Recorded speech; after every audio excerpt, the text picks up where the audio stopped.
Now, here are Morgan Streetman and Roxanne Wilder.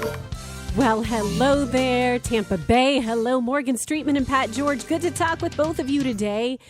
Morgan, we've missed you because last week, as we were gearing up, we couldn't hear what you had to say. So we have some little problems, issues today, but the show must go on today. I'll tell you, this has got to be one of the most interesting setups that we've ever done for a show, because I am here, but I'm sitting in my car in the parking lot, and you should see the status of my car right now. I got papers spread out all over the place. The dashboard looks like the studio normally looks on a fine Monday morning, but we've got, we had some folks come down with the virus in the studio, and so, in an effort at being cautious, and because I was a little under the weather last week, I didn't have the virus, but I was under the weather. We've decided to just improvise today because we sure as heck weren't going to call the show off on a day like today with as much as we've got going on and as many things as we want to talk about. And, folks, let me tell you, there are so many things to talk about, it's hard to even organize all these independent data points. But I've tried to do a little bit of that, and I'm sure in today's show we're not going to get to everything that I want to talk about, nor are we going to get to every important data point that exists, but we're sure going to do our best to bring you as much as we can over the next hour. And given our format, we're going to do our best not to end up talking over each other, but we'll see. We'll do our best, right? I'll send you a smoke signal down to your car from the studio up here to know when I'm done talking. It's too bad somebody had the genius idea of putting this reflective film on the window, so I can't even see Pat George, even though I'm sitting right down here right below his window. I'll look out the window. Yeah, you can see me, but I can't see you, Pat. Well, anyway, obviously we're here on November 9th. The election was less than a week ago, and ever since the election, there's been nothing but controversy. And so that's what we're mostly going to talk about today. We're going to suspend our usual format of trying to do our segments because we've got so much to talk about the election today. We're not even going to be able to get to it all. And, before we even start about that, I had a message that I kind of wanted to give to our listeners. I know we've got a lot of Trump fans that listen to us. We've got a lot of patriots that listen to us. And, my message is that at this moment, we need to stand firm. We need to hold the line. I know we're all under a huge assault by the mainstream media and a lot of other sources, even some turncoat members of the Republican Party who want to call this election over with when it's clearly not over with yet. When it's clear there were tons of irregularities, major fraud, major issues that need to be investigated. These things are completely clear from anybody who's looked at the granular details. But if all you do is listen to the headlines, and that's what so many of our friends and colleagues do, unfortunately, if all you do is listen to the headlines and you want to say this is already over with, we've already got our president-elect, like so many people have done, including in the Republican Party. We saw Jeb Bush, we saw George Bush, and we saw Mitt Romney. All three come out and say this is over with. We've already got our president-elect. We even saw Boris Johnson over in the UK, supposed to be friends with President Trump, supposed to be our ally, and he was calling the election. Meanwhile, here on this side of the pond, the Mexican president, AMLO, he refused to call the election. He refused to congratulate Joe Biden. That's a true friend of President Trump. And I don't care what anyone says. This is the law. One, the election isn't over until the electors vote, until the Electoral College votes, and the electors have to be appointed by the state legislature. So it ain't over until that happens. And, it certainly is not the time for President Trump to leave the Oval Office or leave the White House. He's still the president through at least January 20th of next year, even if he didn't win the election. And I think that's completely false. I think he won the election. We all saw it, those of us that stayed up late on election night. He was leading in all the major states that he's now supposedly losing in after some real irregularities occurred. But the message is we've got to stand firm. We've got to hold the line. We've got to keep the faith. We can't lose hope. They say it ain't over till it's over, and it ain't over yet. Morgan, can we go excuse ahead. me, Morgan, I'm sorry for talking over you since we can't see each other, but I do have to ask, we are going to get into the details of where there may be fraud because, again, as things are moving forward, as you're watching CNN and Fox, you're not seeing these stories covered. So are we going to get into the details today as to where things stand in sort of a state-by-state look, at least 3 or 4 of them? Sure, absolutely. That's my plan. So, but let me just say that, it's often said that the urge to surrender and to quit is always the strongest just before the battle turns, right? So they say it's always darkest just before the dawn. I mean, this is common. So we can't quit now. We've got to look into this. And folks of integrity on both sides of the aisle or of any political persuasion in this country ought to want this looked into. It's not unpatriotic. It's not dangerous to question an election. What it is it's unpatriotic and it's dangerous to not care about whether there's integrity in the election. We have got so many instances of fraud. Now, let's set this up. Let's start out with Joe Biden, because Joe Biden himself before the election had a few revealing things that he said. Pat, I know you've got clip number 1 ready for us. Let's hear from Joe Biden about the fact that he actually told voters he doesn't need their votes. Now, why do you think he would say that? Pat, run the clip.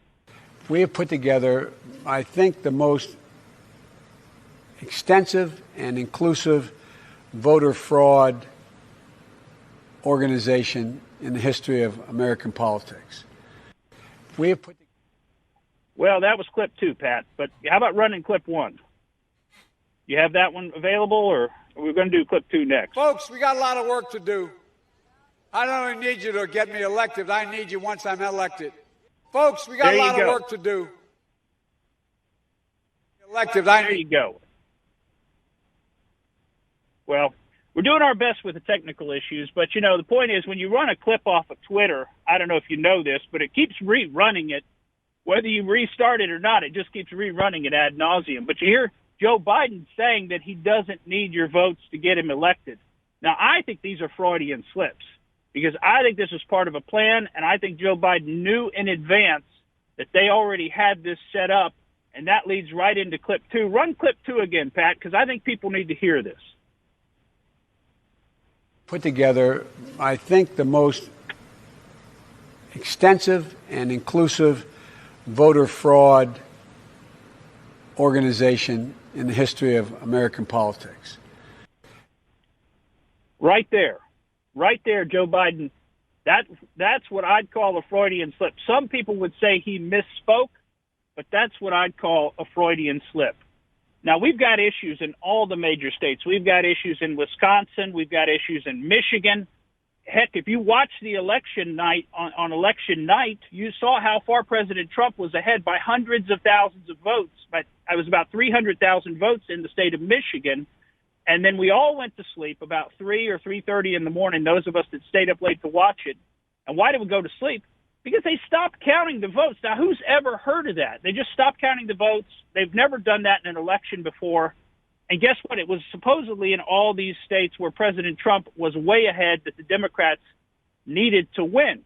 So they stopped counting the votes. We all went to sleep. And lo and behold, while we slept, there were these massive vote dumps, supposedly in these states, including one in Michigan to the tune of about 138,000 votes, all of which is statistically completely impossible, all of which went for Joe Biden. And lo and behold, we wake up Wednesday morning and everything's flipped around. And all of a sudden, President Trump isn't leading in these states anymore, and major states are in question, supposedly, like Georgia and others. Now, there's so many data points that we want to cover here, and one of them I think is really important, and that is, you can all feel it, and that is the push from the media to tell us what the election result is already. They don't want anybody looking into this. They don't want anybody discussing it. You've got a major push across all the major mainstream media outlets that this is over with, and there's nothing to see here, folks. Now, whenever I'm getting pushed around intellectually that much, it causes me to really question hey, what's really going on here? Why are they so insistent that we not look into anything? That's a major issue. The other issue that gives us a clue as to what's going on is the social media censorship. Why can't people speak the truth? Why can't they speak their mind? Why can't we talk about these issues? If you're on social media, you'll see all these issues are being completely censored. Not only is that wrong, but it indicates you don't have to censor something that's false. You don't have to censor something that's completely ludicrous, right?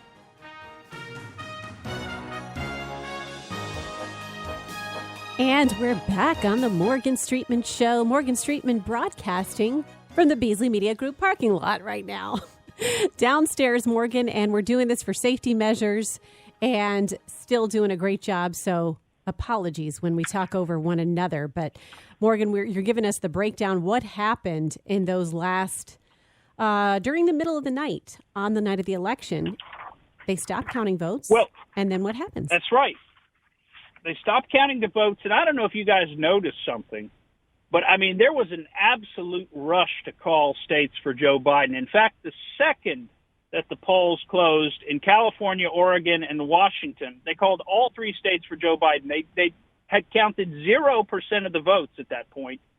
Now, granted, we know those are the left coast states, and we know those states are probably going to go for Biden, but they called them instantaneously for Biden. Meanwhile, as we watch, they refused to call the state of Florida. You know, with something like 98% of the vote being reported in and it being so clearly won by President Trump, they refused to call it. They also refused to call the state of Georgia. Now, you could say, well, Georgia looks kind of close right now, and we're going to hopefully talk a little bit about that. But Georgia and North Carolina, they refused to call both of those states. There's no question North Carolina has been won by President Trump. There's a deficit that Joe Biden cannot overcome there. The votes actually were all counted. They just have refused to report them, and they apparently are saying they won't report them until November 12th.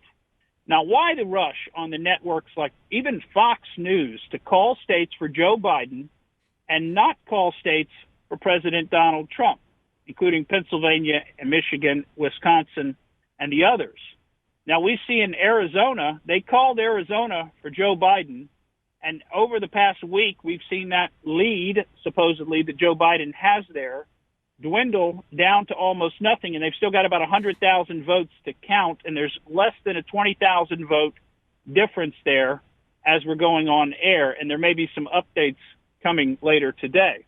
But the point is that state is too close to call. That state is going to go into probably a manual recount, just like Georgia is going to go into a recount. And why were the networks rushing to call states for Joe Biden and not call them for President Trump? That tells you something. This was a coordinated effort by the media, absolutely coordinated effort. For another example is Alaska. I mean, President Trump is leading 2-1 in Alaska.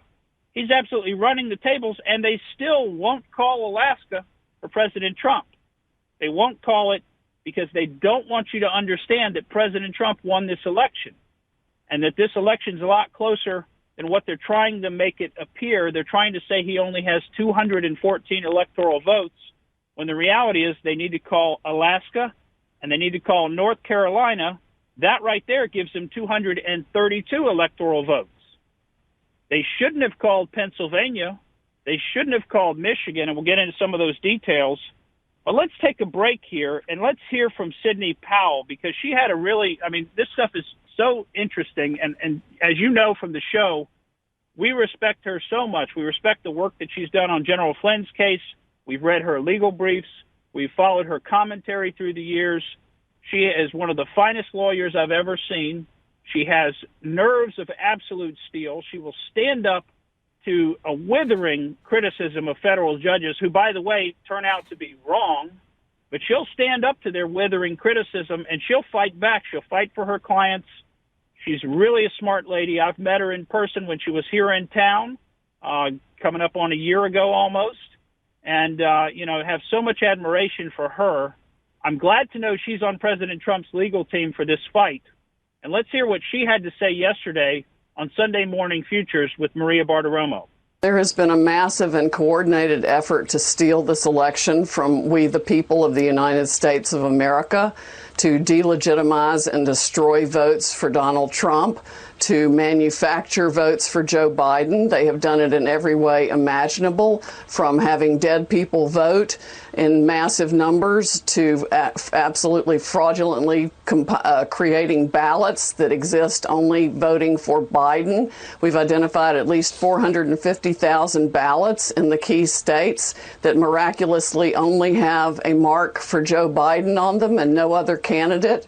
If you look at Florida, where things were done right, you can see that that's how the rest of the country should have gone. But they also used an algorithm to calculate the votes they would need to flip, and they used the computers to flip those votes from Trump to Biden, and from other Republican candidates to their competitors also. I think Doug Collins had the race stolen from him. I think John James had his race stolen from him. It wasn't just President Trump. There were many people affected by this. We have got to fight tooth and nail in federal court to expose this abject fraud and the conspiracy behind it, and get a recount and audits in every place it's needed, which is, frankly, most of the country. Now, this is so important. I mean, first of all, she's such a clear thinker and such a clear speaker. I'm glad we got a chance to hear from her. But this is so important. There are so many issues in all of these states. And let's stop a minute and let's go back to the Constitution, because what's going on right now is a major push by the mainstream media, all of the Democrats, and a bunch of turncoat Republicans to try and tell you that the election has been called. And it's just like Rudy Giuliani said on Saturday in Philadelphia at the press conference that he gave. The media doesn't call the elections. The media doesn't get to decide the elections. What matters here is the electors. What matters here is the U.S. Constitution. And the U.S. Constitution vests the power for choosing the electors in the state legislature. So let's look at Article 2, Section 1 of the U.S. Constitution, which states, quote, "Each state shall appoint in such manner as the legislature thereof may direct a number of electors equal to the whole number of senators and representatives to which the state may be entitled in the Congress." Now, this is so important because the Constitution of the United States specifies that it is the state legislatures that are empowered to determine how the electors are selected in each individual state. So the state legislatures have to pass laws, have to set the rules for the election. And what just happened in our country, all across the country, is that the administrators and the executives, the governors and the administrative state in each individual state, they made up their own rules. They made up their own rules. Sometimes they were supported by the court, like in Pennsylvania, where the Pennsylvania Supreme Court said that they could accept ballots after the day of the election. But you know what was missing from all of that? What was missing from all of that is the legislatures of those states did not pass a law. No state legislature passed a law saying that they could accept widespread mail-in ballots. Most state legislatures have passed a law saying that they can accept absentee ballots under certain circumstances. Most states don't have a mail-in system like we have here in Florida that's established under the law, that is effective, that we have perfected over the years so that we could actually allow people to vote by mail, and we have systems of checks and balances in place to ensure the integrity of the election. Most states like Philadelphia, Michigan, Wisconsin, Arizona, Nevada, all these other states, they just made this up earlier this year, and the legislatures didn't have anything to do with it. The administrators and the executives, the executive branch and the administrative state, just made up the rules earlier this year because of, the COVID crisis, right?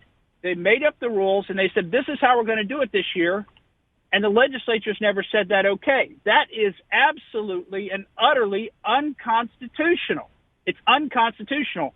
It is, to put it as our good friend Ken Starr said, it is a lawless act. It is a lawless act. It is something done against the rule of law. It violates the U.S. Constitution. And the U.S. Supreme Court had better do its job. They had better step in, and they had better enforce the Constitution. And I think they're getting ready to do that. We saw an order come out from Justice Alito, and he said that in Pennsylvania in particular, they had to segregate all the ballots received after 8 p.m. on Election Day because that is the law in Pennsylvania. It's not what they were trying to do, but Justice Alito said they had to segregate it. Well, you know what the folks in charge of the Democrat machine in Pennsylvania did? They ignored the order to the point where he had to issue a second order saying, absolutely, you must segregate. You cannot count these in with the other ballots. And we are back on the Morgan Streetman Show doing the very best we can with Morgan Streetman broadcasting from the parking lot. Here at 1010, Money Talk 1010. And Morgan, you're doing a great job. Hopefully I'm not stepping on you too much. And we were getting into all of the potential fraud and how it's going to be sniffed out, what the next steps are. Well, I see it very clearly, and I've looked at it a bunch of different ways. We've talked about some of them. I mean, I look at the media push to say, don't look into this. I look at the censorship push on social media to try and silence anybody looking into this. And I wonder, why wouldn't we want to ensure that our elections had integrity? I mean, shouldn't we want every legal vote to be counted and only every legal vote? Or are there people in this country who want to win no matter what, even if it means submitting a bunch of false ballots or playing around with the computers, playing around with the counting machines? And we've seen all of this, and there's evidence of this out there. Unfortunately, because of our format, typically, just only having an hour to deal with it, and the show today, we're probably not making it through quite as much as I was hoping to make it through. But, I want to focus on some of the key points. And one of the key points is that constitutionally, in the U.S. Constitution, the state legislatures are in charge of setting the way that the electors are selected. That means they set the rules and the laws that govern the election in the state. And those rules and laws were changed all across the country this year, and they were changed at the last minute, within the last about 4 months, and they were changed specifically to benefit Joe Biden. And they were changed by Democrats and Democrat lawyers. And this happened across all of these swing states, all the states that are in play right now. Remember, Biden is supposedly in the lead in Georgia by only about 8,000 votes. Georgia has 16 electoral votes. And we believe for a lot of reasons that there was some real fraud coming out of the city of Atlanta and those surrounding counties. And it's fraud that we've seen all across the country, like in Wisconsin. In Wisconsin, a bastion of liberalism, typically, Biden only won by about 21,000 votes. And that's going to be a recanvassing, a recounting. Wisconsin has 10 electoral votes. Then in Pennsylvania, where President Trump was up by almost 1 million votes, it's between 700,000 and 1 million votes on election night, Biden is currently ahead by only 37,000 votes. Pennsylvania has 20 total electoral votes. So if Wisconsin, Pennsylvania, Georgia, we already know North Carolina is going to go for President Trump. If Wisconsin, Pennsylvania, and Georgia all go for President Trump, that's the election right there. There's also serious issues going on in Michigan. But what I'd like to do is I'd like to step back a little bit, and let's just talk generally about the vote count. Because, supposedly Joe Biden received slightly north of 75 million votes all across the country. And the reason that that's such a remarkable number is, one, he couldn't get 15 people to show up for him at a rally anywhere. He spent the last 4 months operating out of his basement, running in fear of COVID, and he'd have these rallies, and you'd see him on TV, and they'd have, 10 or 15 people, most of which appeared to be press. That's it. Nobody was enthusiastic and excited about Joe Biden or Kamala Harris, who couldn't win the Democrat primary. She's one of the least popular people to run for the Democrat nomination. Nobody likes her. We covered that extensively on our show. She's not a likable person. She doesn't have a nice personality. She's rude. She's really not that smart. She thinks everything is funny when it's something that, is probably making her nervous. The question's making her nervous. And she's an avowed socialist. She's a committed socialist communist. But these people supposedly got 75+ million votes across the country. Now, the reason that's so remarkable is that President Barack Obama, one of the most popular Democrat presidents, and in fact had one of the highest vote totals of all time, and I think might even have been the previous record, that he only got about 66 million votes. So you're telling me that approximately 10 million more people went out and got excited about voting for Joe Biden than voted for Barack Obama in 2012? That just doesn't have the ring of truth to it. And I think anybody sitting at home knows that. When you look at the fact that the Republicans won 28 of the 29 most competitive House seats. Now, remember, the Democrats were supposed to be picking up the House, even more seats in the House. Instead, they lost a bunch of seats. It looks like they may lose 12 to 20 seats in the House when all the vote count is done. And that's if we trust the vote count as it is. And there's a lot of reason we might not want to do that. But even so, the Republicans won 28 of the 29 most competitive House seats. They added 3 state legislatures to the tab. Republicans did very well here in Florida, and yet we're supposed to believe that President Trump lost by several million votes to Joe Biden, the most unexciting candidate probably ever put forward by the Democrat Party. Now, here's some facts and figures from some of these states that we've been talking about, like Wisconsin. You know that in Wisconsin, there were 7 wards in Wisconsin, wards like a precinct, where 100% of the registered voters voted. That means nobody didn't vote. Now, statistically, that is highly improbable. That is essentially, because of the size of some of these wards, that's statistically impossible. At least one person's going to go to the wrong polling place or get held up at work or be in a car accident or get sick and not be able to make it to the polls. But in 7 wards in Wisconsin, 100% of the voters voted. Now, you want to get a little more suspicious than that? How about this? In 2 wards, in 2 precincts in Wisconsin, 200% of the registered voters voted. 200%. How's that even possible? Point is, it's not possible. These are not real votes. These are either false ballots that were submitted, like we saw all across the country, where we saw hundreds of thousands of ballots that only voted for Joe Biden, didn't vote anywhere down ticket, didn't even mark one other bubble on the ballot other than Joe Biden. Now, why in the world would anybody do that? Well, maybe because you got some Democrat operatives who are furiously filling out their ballots as quickly as they can, trying to make up a known deficit, and they've only got time to fill the circle in for Joe Biden because to them, that was the most important race in the election. They had to win that one by hook or by crook, right? They had to win it one way or the other. Not fair. They don't care about fairness. They don't care about integrity. They only care about winning. And that's Marxism. That's Alinsky. You do whatever it takes to win. You cheat, you lie, you steal, whatever you have to do. It's all justified in the name of getting rid of the orange man, getting rid of President Trump, the new Hitler, all these things that they say about him.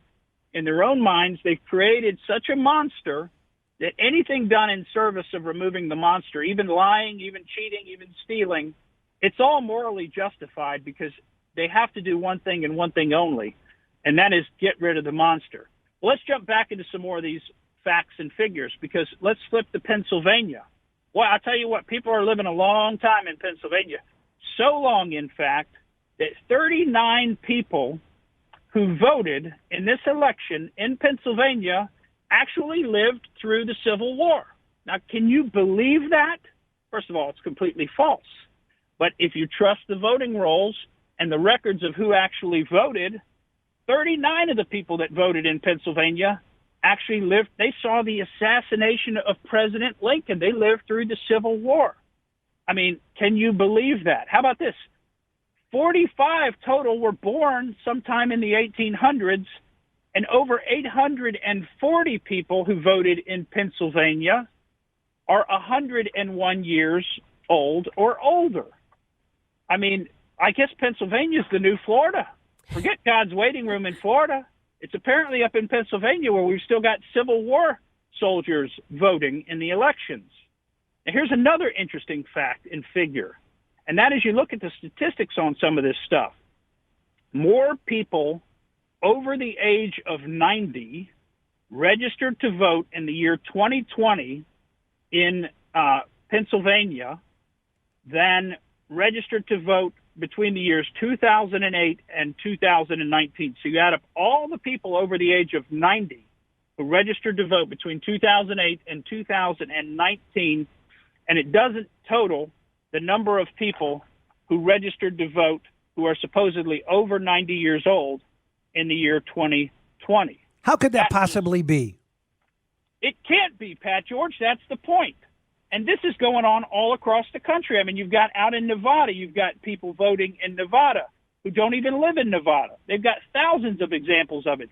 You got people voting in Nevada who also live in California. They actually just own a condo in Vegas, and they vote in both places. This is all documented. This is all part of the lawsuits that have been filed and will be filed. And remember, this election just happened. We're still researching this stuff. New information is still coming to the forefront in all of these states about the theft. But something I want to get into. Go ahead, Rox. I was just going to say, I've heard people say, voter fraud, yes, it's out there, but it's not rampant and it's not going to change the election. But even if it's out there, doesn't make that worth investigating, because it's not just the random person adding these ballots. Feels like it comes from the top, feels like it's organized. Well, the point is they don't want you to look into any of this, right? There's nothing to see here, folks. There's nothing. Just accept the fact that Joe Biden got 10 million more votes than Barack Obama, the least popular presidential candidate whose son just had a laptop come out showing that the entire family is totally bought and sold. They're owned by China. They're owned by Ukraine and various, not the state itself, but various business interests like Burisma. They're owned by the wife of the mayor of Moscow, Russia. All of this criminal activity on behalf of this criminal family for all these years, selling out their country for personal gain. Just accept that those people are so much more, those people are like 15 or 20% more popular than Barack Obama. I mean, do you believe that for a second? I don't believe it for 1 second. It's not true. It strains credulity. It is absolutely not true. And we've got all of the indicia, both circumstantial evidence and direct evidence of the fraud, including the way the media is absolutely trying to push this one through. They're trying to push this weekend at Biden's. They're trying to push this living corpse through on us like people actually voted for him to be the president of this country. And I don't think there's any reason to believe that's the case. So we've got a lot more to look into. Now, I hear the music, so we're not going to get into this next piece of the show during the music because it's going to be a biggie. But we've really got a lot of stuff to cover on this software, and the software may be the key to the whole fraud. So when we come back for our last segment, I'm going to try to run through some of the issues on the software all across the country. It's major issues. You need to know about it. You need to look into it. We'll be right back on the Morgan Streetman Show. And we're back on the Morgan Streetman Show, getting ready to go out there as if 2020 isn't out there enough for everybody. Right, Morgan? Well, that's right. One of the major issues, and we're going to do our best to cover some of this. We've only got the one segment left, and we can't cover it all. But one of the major issues in this election is the software. The software used not only to count and tabulate the votes, but also the software that may be floating around out there that we've heard Sidney Powell mention on some of the shows, and we'll tell you the names of it. You might want to do some looking into it. Before we jump to that, I want to say thank you to our listener, Jen, who's been communicating with us through the show and sharing some of her questions with us. And she's got a great question about how they're going to be able to distinguish in a recount even between the true votes, the good votes, and the false votes. And, Jen, that's a fantastic question, something we don't know how they're going to deal with. They've all been mixed together in many cases, and that was done on purpose by the Democrats who are running the machines that are counting the votes in a couple of these big cities like Detroit and Philadelphia that are just absolutely rife with fraud. Atlanta, Las Vegas, these cities are rife with fraud in voting historically. Not particularly Atlanta, but the others certainly historically. People have gone to jail in those cities for voter fraud in history. And this is a big issue. And it may mean that the only thing that's fair to do is to have a complete revote. And I don't even know how we would go about doing that. But it's a major issue we've got to deal with. Also wanted to thank our listener, Jerry, who he was going to help us out some today. He had an Out There segment due to the issues with the studio.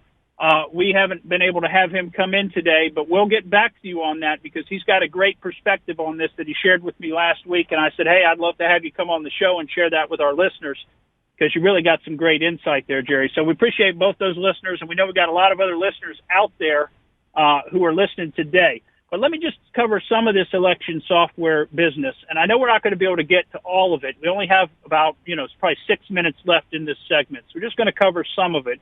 You need to do some of your own research. I want you to research a software program called Dominion. Dominion was used in, I believe it's about 30 states in this country, and there are serious issues with the Dominion software.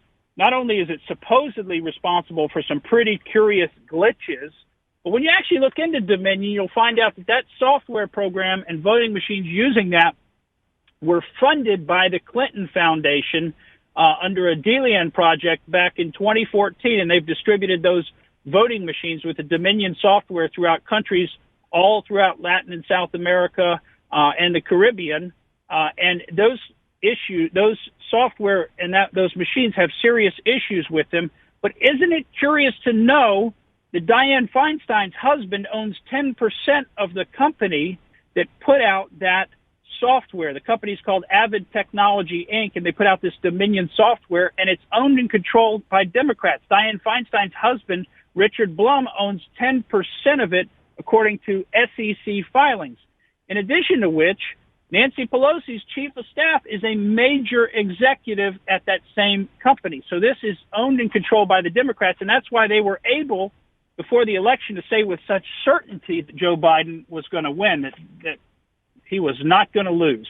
And there are videos out there that you can find, and they're quite disturbing. You can actually see in real time, if you can find them, and remember, there's a total social media blackout on this. There's a total mainstream media blackout on this. But if you can find them, you can see in real time, and this is what's amazing. It's not just Joe Biden's votes increasing. It's Joe Biden's votes increasing at the same time that President Trump's votes decrease by the exact same amount. In one clip, it's 10,000, right? It's not exactly, but it's right at 10,000 votes that you see. You see the CNN clip. John King is talking, and you see it switch. You see it reporting how many votes Biden and Trump have, and then you see the next frame about 10 seconds later when it comes back to the same state, and all of a sudden the votes have switched by an exact number. That is the software at work. We've got examples of that on video operating in the governor's election in Kentucky. There are multiple examples of it. You have to dig for them, but they are out there. And there's no other explanation for it than that the software is literally changing the votes in real time. Now, I don't know if you heard this story. This is another amazing example of the corruption of the software. They call this a glitch.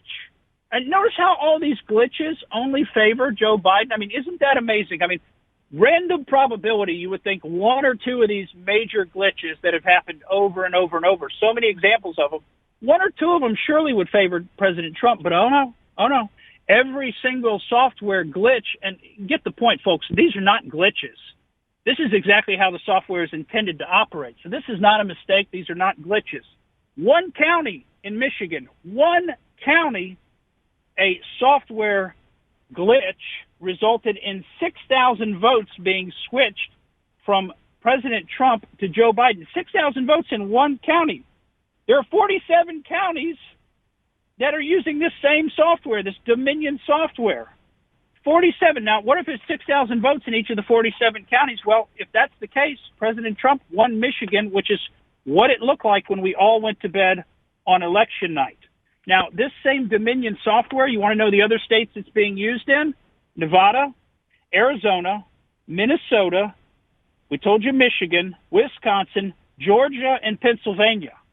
Can you believe that? What a Every coincidence. one of these states where we're having issues, the Dominion software is being used. Now, there are other software programs they're talking about.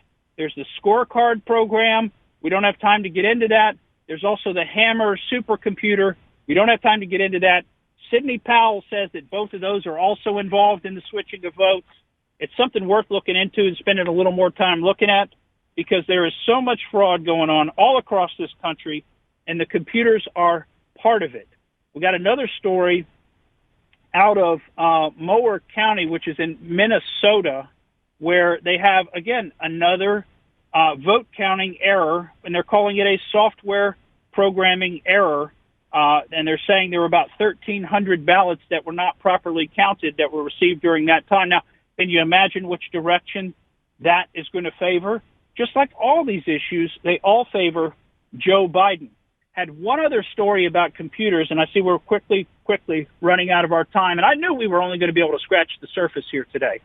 But we had one other story about the computers I wanted to share with you, and that's a elections official in Milwaukee, Wisconsin, who allegedly misplaced a crucial flash drive. Now, she apparently lost it for a little bit over an hour, and then it had 169,000 absentee ballots supposedly recorded on it. So the votes were supposedly recorded on this flash drive that she just happened to misplace for an hour and a half. Now, what do you think might be the reason that she would lose a flash drive for an hour and a half? Maybe so there's plausible deniability about the fact that she doesn't know that that flash drive was changed out for another flash drive that has votes probably favoring, almost 100% favoring, Joe Biden. Folks, there's major fraud going on in this election. We've got to stay the course. We've got to keep the faith. We've got to keep hope. We've got to stick with our president and see this one through to the end. I'm Morgan Streetman, and that's the way I see it. Thank you for listening to the Morgan Streetman Show. We hope you enjoyed what you heard, and if you did, please click like and subscribe to help us out. And remember that we recommend that you exercise your brain at least once a week.